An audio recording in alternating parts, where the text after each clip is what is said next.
Magandang buhay mga paps, welcome back sa aking munting channel, Simang Bonsai at iba pa. Ngayon mga paps, nandito ulit sa harap nyo itong aking twin trunk na Ficus Virens o minsan ay tinatawag din na Red Balete dito sa Pilipinas. So ngayon mga paps, magpo-pruning ako nito. Kung naaalala nyo, kung napanood nyo po yung last na video ko nito, nag-pruning ako, nag-setback lahat, tapos nag-repat nitong nilipat ko dito sa mas malaking pot. So ito na siya, malagong malago. Ngayon mga paps, ipoprune ko ulit siya, no? Trim na lang. Kasi para sa akin, okay na yung mga primary branches niya at secondary. So twigging na lang ito. So bubuuin ko na lang siya na canopy. Tapos kung may kailangan po na i-wire, iwa-wire ko. Tapos kung may kailangan na tanggalin ng mga branches, tatanggalin ko. So tara mga paps, samahan niyo po ako. Umpisahan natin tong i-workshop. So mga paps, ang gagawin kong pruning mga paps, iiksian ko lang itong mga branches niya, itong mga tertiary na shoots, tertiary na branches, iiksian ko para mag-form na siya ng canopy. Ang gagawin ko, tulad nito, bawat branch, puputulan ko mga paps ng sanga para umiksi at mag-iiwan ako ng live at healthy na dahon. Tapos ipo-form ko na siya na tawag nito, puform ko na umbrella shape yung kanyang canopy. So yung pagputol ko mga paps, halimbawa tulad nito, merong dahon dyan na ganyan, tapos nag-iiwan ako ng mga kalahati o half inch na sanga para doon sa room, para magkaroon siyang room for dieback. So ganyan po ang ginagawa ko mga paps, para pag nag-dieback man siya, hindi maubos yung sanga.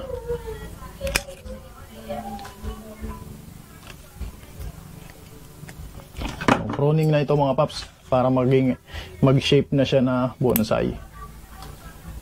So napaka-healthy.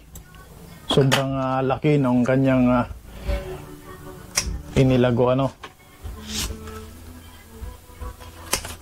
So meron nga pala tayo mga paps, kung naririnig po nyo po yan, meron tayong background music. So pagpasensyahan nyo na po yan. Sa sound trip po yung ating kapitbahay. So after ko mag-pruning mga paps, doon ko na titingnan yung kung may mga kailangang i-wire, kailangang i-reposition. So ngayon prune lang muna lahat para mag-itsura siyang umbrella shape.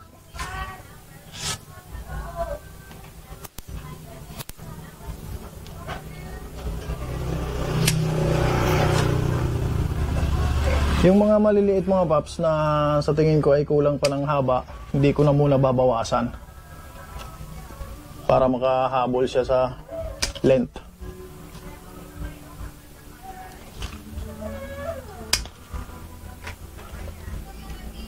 So madali lang naman, para sabi ng iba mga paps, ang hirap daw i-bonsai ng Ficus Virens kasi laging nagda-dieback. So ang style lang naman para hindi mag-dieback, lagi pong mag-iiwan ng healthy na shoots. So ayan mga paps, tapos ko na itong ma-prune So dito na ako sa back na part. So merong nag-dieback dito mga paps. Itong part na to, tatanggalin ko na yan. Nag-dieback na. Meron din ditong isa, nag-dieback din to. So pag walang naiiwan mga paps na healthy na dahon, healthy na shoots, ganyan po talaga, nagda-dieback po talaga ito. Kaya lagi po mag-iiwan ng healthy shoots. Healthy foliage yung dahon po.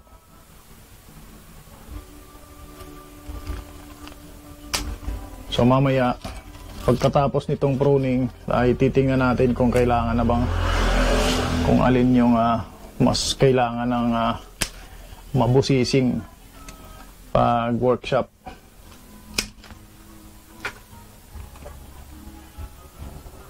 So ayan mga paps, nakikita na yung iniksi ng mga branches.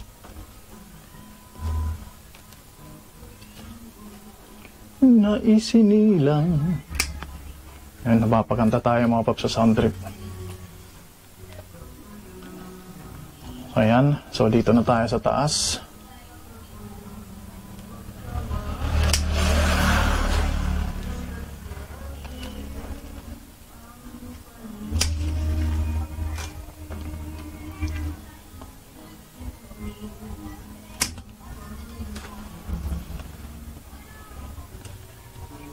So putol lang muna ng putol ito mga paps, ano.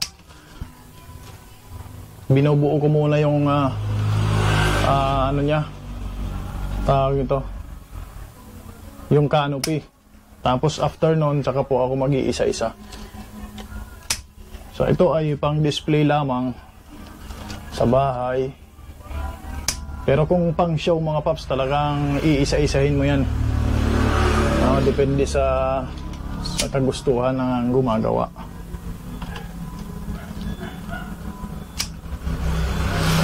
Ayun, prune lang muna, prune.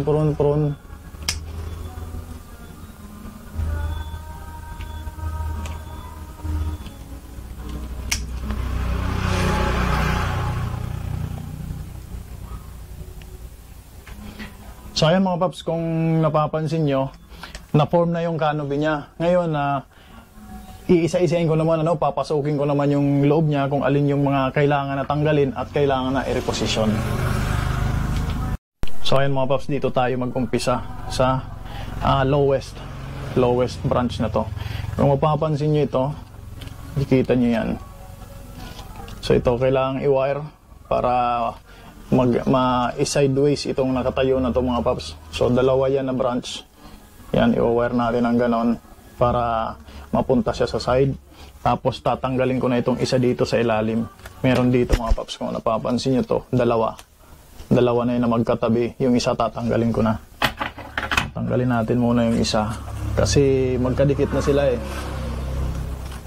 Yan. Then itong ano niya, pinagputula, nag-dieback, tanggalin na natin, linisin na natin yan. Ngayon, i-wire ko itong dalawa na to. Sana yung ating wire.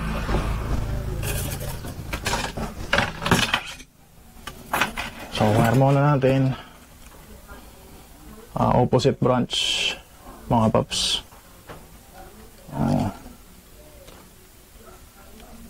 So, dahil maliliit pa yung sanga, ang ginamit ko lang dito mga paps ay 1mm na wire. Hindi lang, wag lang din masyadong mahigpit kasi yung mga ganito kalaki na branches, yung mga dulo na yan, mabilis po yan lumaki.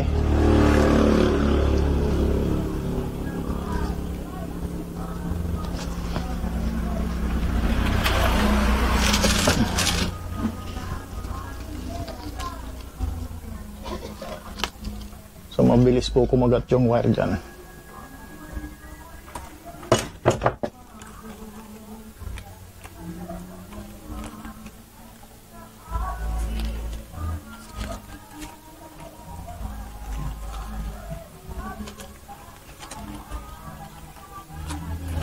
So, napapansin nyo mga paps, hindi rin ako nag-defoliate, kasi nga nagda-dieback yan pag nawala ng healthy na dahon.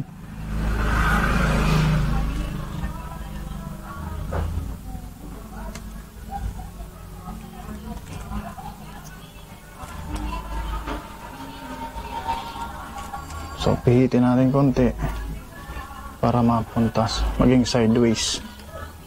So, yan. Tapos ito mga paps, i-wire ko din. So, maiksi lang naman. So, hindi na siguro muna, mga paps. Hintayin ko muna niya na medyo brownish, yung maging, ang tawag nito, mature. Maging mature yung kanyang branch. So, pagdating dito mga paps sa loob, yan, kung nakikita nyo to, yan, natatakpan siguro. Ito. Merong branch dito sa pinakailalim, so hindi na kailangan yung mga yan. So, tatanggalin natin yung mga nandyan sa loob na yan. Kasi yan yung mga tinatawag na sucker. Tapos ito mga paps, kung nakikita nyo to, itong branch na to. Ito. Yan. Ito, dito siya sa pinaka-top. So, hindi rin natin kailangan yan. Tanggalin natin yan. Ayan. So, medyo malinis na. Ngayon, dito naman tayo. Ito, pag-hiwa-hiwalayan na natin to. So, ibaba natin ng konti.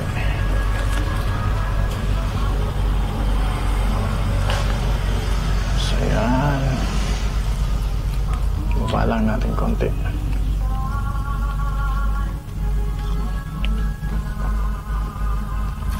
Ayan na mga paps. So itong isa na to, ito, puputulan ko na yan para magkaroon ng backboding. Sobrang haba kasi, tapos walang So putulin lang natin yung dulo. Ang style lang yan, putulin natin yung dulo mga paps. May naiwan pa rin na dahon para magkaroon siya ng backboding. Tapos ito naman, itong isa na to, tatanggalin ko lahat ng nasa ilalim at ibabaw. Tapos ito, doble-doble na kasi dito mga paps. Tanggalin natin yan. Tanggalin natin to. Tapos ito, meron pang isa dito. Tanggalin natin yan. Then, ito mga paps, dalawa na to. I-wire natin to. Wire.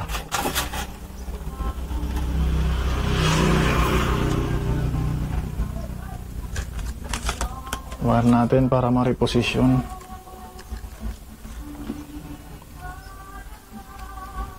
So napaka-healthy mga paps ng halaman na to. Napakaganda. Maraming nagsasabi na ang hirap daw talaga nito gawin bonsai dahil lagi daw nagda-dieback.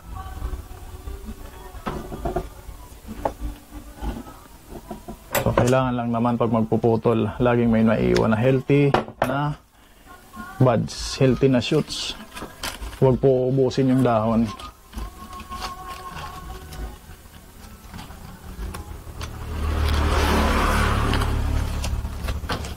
Tsaka mapapansin mo mga paps pag healthy siya kasi yung dahon niya parang parang plastic. Ayan. Tapos tanggalin natin tong dulo nito. Yung pinagputulan. Ayan. Bukasan na natin. Patay na rin yan. So ayan mga paps, dito naman tayo sa isang to. So ito mga paps, hahayaan ko lang muna yan, di ko na iwa-wire para lumaki pa siya. Palabas naman yung tubo ng kanyang branch, kaya okay na yan. So dyan na yan siya para makahabol siya sa paglaki. Pagdating dito mga paps, itong isa na to, ito ay back branch. Tatanggalin ko itong nag-dieback na. Ito. Dieback na itong isa na to. Tanggal. Tapos ito, bawas ito nasa ilalim. Ayan, hayaan ko na lang yan dyan lumaki. Ito, wala munang wiring. Ito namang isa na to.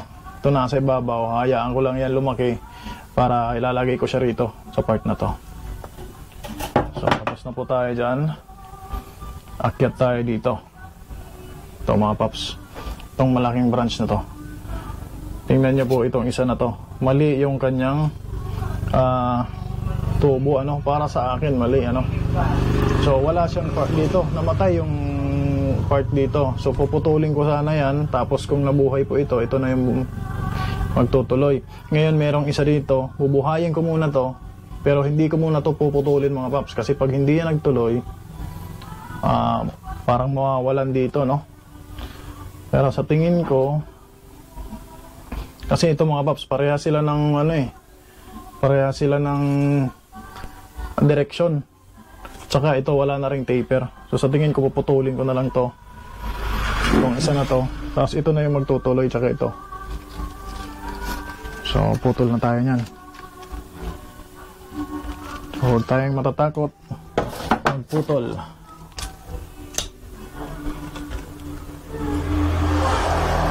So, goodbye dito sa malaking branch.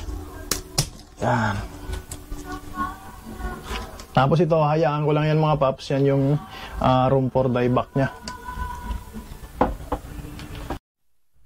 Pagdating dito mga paps, itong part na to, hayaan ko na to siya. Tapos ito, napansin ko, parang maganda nito ay iusog ng konti. Yan, para mapunuan dito. So, ang gagawin ko nito mga paps, kasi masyadong hollow doon, ang gagawin ko ay guy wire na lang, hindi ko na yan iwa-wire, i-anchor ko siya dito sa kabila na to. Ito, guy wire. Ito, pwede na siguro to.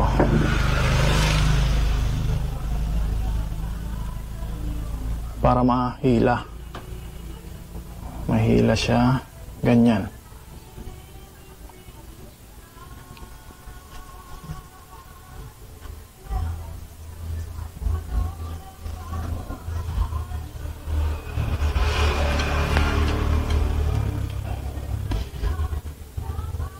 Para ma-fill up na itong gap na to.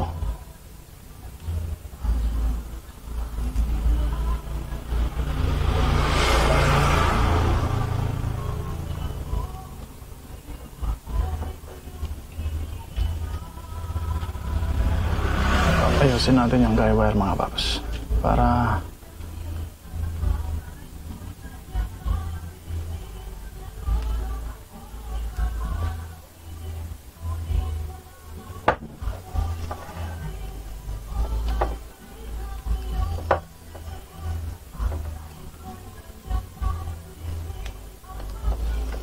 so yun.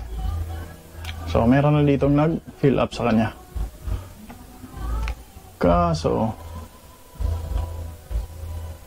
yung kanyang branch ay pataas. So dapat nito pababa. Ganyan. So ayan na muna yan mga paps. Then akyat po tayo dito. Ito sa part na to. Kung makikita nyo, meron ditong isang nasa ilalim. Kung kukunin ko to, ilalagay ko siya dyan. Bababa ko siguro to ng konti. No? So tatanggalin ko na lang ito mga paps. Nasa ilalim na to. Ayan. Tapos ito, bababa ko na lang ng konti. Kanon, dito. So guy wire ulit ang gagamitin ko mga paps.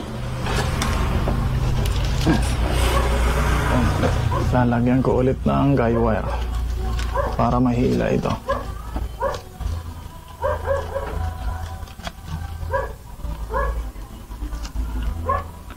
Then dito ko isasabit.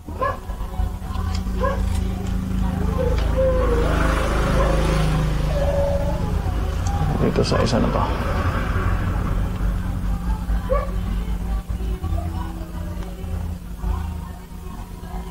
Ganyan. Then tatanggalin ko tong isa. Mayroong isa dito sa likod, sa base ng branch. Tanggal na yan.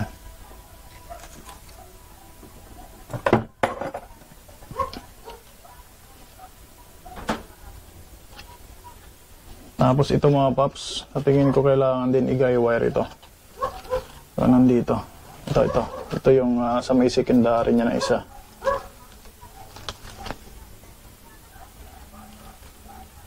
Para maging sideways.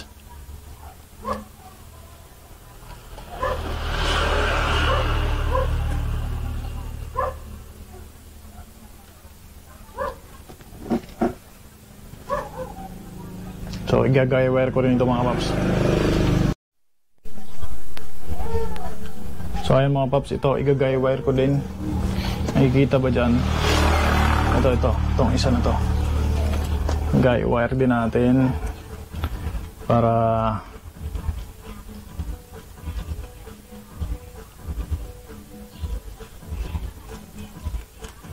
pag guy wire mga paps, yung ginagawa ko, yung ay pinupulupot ko nang naaayon din doon sa movement ng wire para kung masugat man siya yung sugat niya hindi magpapadumi doon sa katawan. Parang akala mo parang winner mo lang din.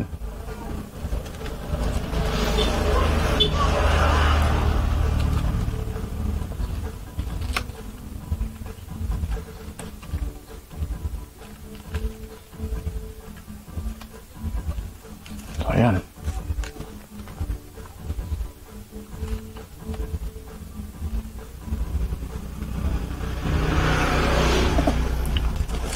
Ayan, lahat na sila sideways. Pagdating dito, meron ditong isa mga paps sa may curve. So lahat ng nandyan sa curve, lagi ko pong tinatanggal kahit sa ang bonsai ko.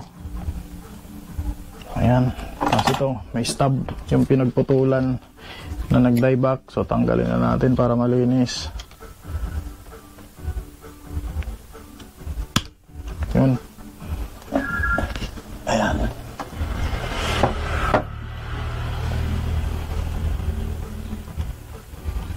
Then, ito, wire din natin tong dalawa na to. So, dito mga paps, tatanggalin ko din ulit yung ilalim. Tanggal na tong ilalim na to. Then wire itong dalawa.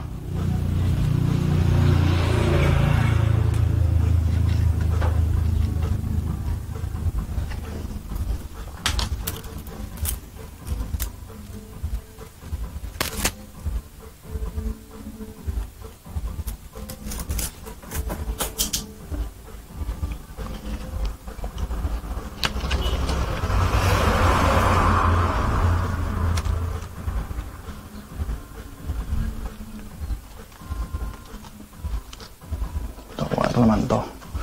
So medyo mabusisi mga paps pagka sa ano na mga final na styling na ng ating bonsai.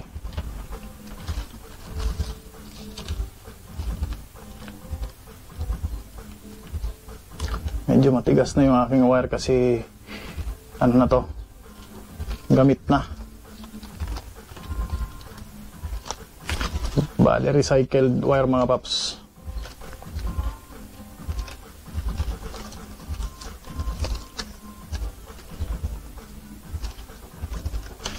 Kaya pwede pa naman. Yun. Tapos itong dulo niya, hindi ko na pinutol yan mga paps. Inangkor ko lang din dito. Kasi yung itong secondary na branch ay kailangan ko rin i-bend.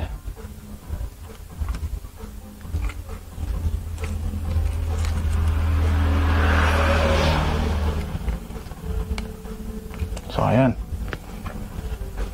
Sideways na lahat mga paps.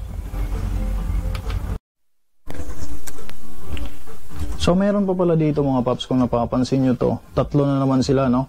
So, merong isa dito.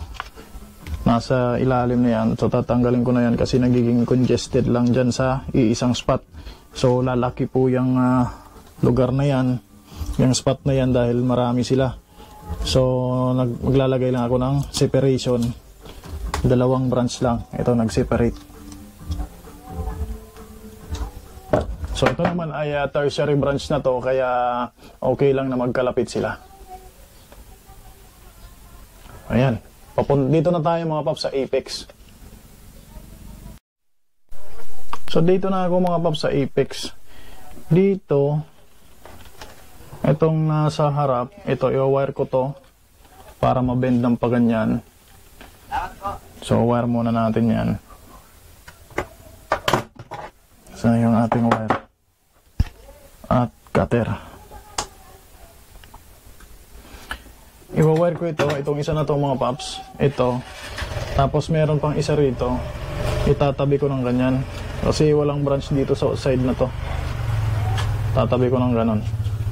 Ang gayon man. Pwede.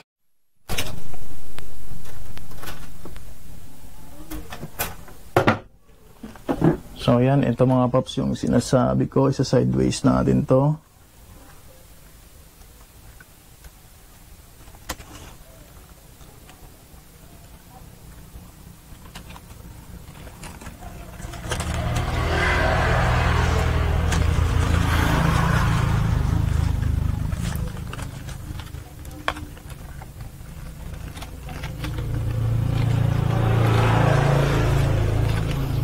Tapos itong isa, ito halos doble sila. Maglalagay tayo ng branch dito.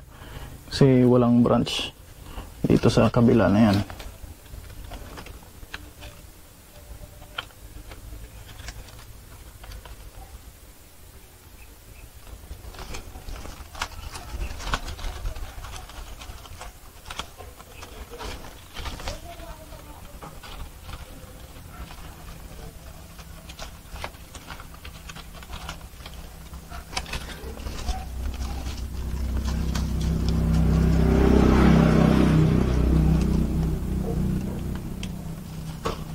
So, tago natin yung dahon.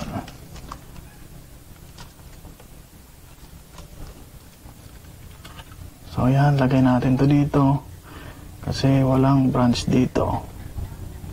Tapos ito, bend ng konti para umiksi. Sa baba. So ayan mga paps. Then dito, nakikita nyo to, meron ditong mga branches. Ito dito natin sa side muna natin. Yan. Ito mga paps, marami na sila dyan. Bali, itong isa na to na mataas, so masyadong masyadong malapit dito sa leader. So tanggalin natin yan mga paps. Tanggalin natin ang isa na to. Yan. Tapos magtatanggal din tayo ng isa pa rito. So tatanggalin ko itong isa pa sa ilalim para itong pa-side na to ang may iwan.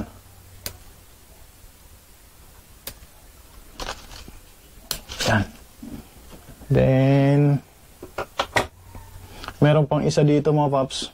Ito, masyado siyang malapit dito. So tatanggalin ko na rin yan. Yan. Then, ito mga paps, ibababa ko ng konti. Pero, pwede na rin siguro itong tanggalin. Tanggalin na rin siguro yan. Ito. Ito.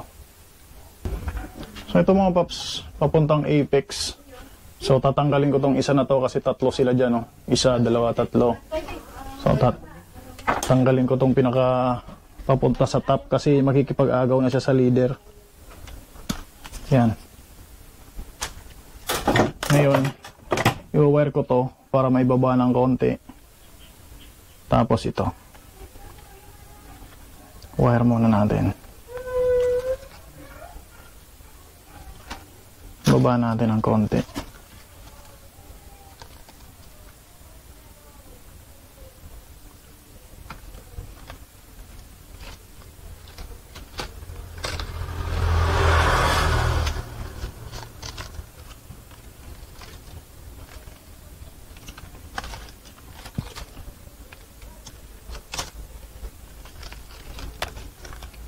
Ayan, medyo luma na yung wire natin kaya medyo matigas.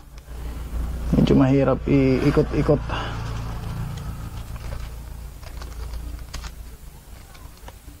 So, ilalayo natin ito ng konti. Tapos ito, ibend natin yan.